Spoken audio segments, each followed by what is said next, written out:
Welcome students, my name is Matthew Wynn. I'm going to be your instructor for this course. This course is going to be a quick 2-week boot camp for Python. We're going to be learning about the basics and fundamentals of programming in this boot camp. We're going to start from level 0 if you've never written a line of code before, and we're going to get all the way up into some basics and intermediate data analysis using some libraries like Pandas and NumPy.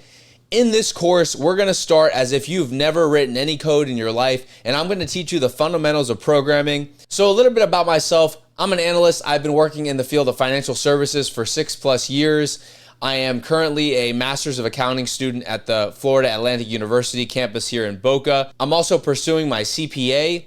As I do these things, I've learned a lot of different skills in the areas of finance, accounting, and data analytics. So with my Fusion style background, I've learned a lot of different things, and one of the things I pride myself in the most is that I am a self-taught programmer. The first language I learned how to write code in was JavaScript.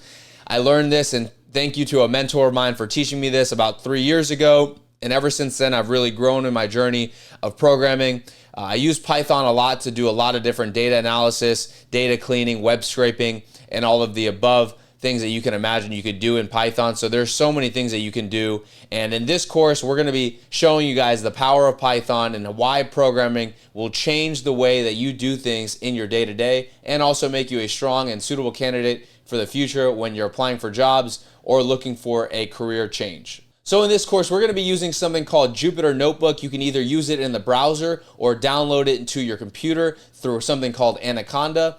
You'll be able to write your code here, visualize your code here, and really get an understanding of how Python works through using something called an IDE, which is an integrated development environment. Now, if you feel like you want to use another IDE, such as Visual Studio Code, PyCharm, or something in the browser like Google Colab, or whatever IDE you decide to use, feel free to do so. I'm just going to be using Jupyter Notebook. So let's jump into the first module, guys, and let's get started with this course. This course is going to be tailored to beginners, to intermediate users of Python. So I hope you guys are able to get something out of this and really enjoy and really jumpstart your learning journey in Python. So without further ado, let's figure out what this snake Python is all about and how we can utilize it to help grow as a professional and as an individual. I hope you guys enjoy this course. Take care, and I'll talk to you soon.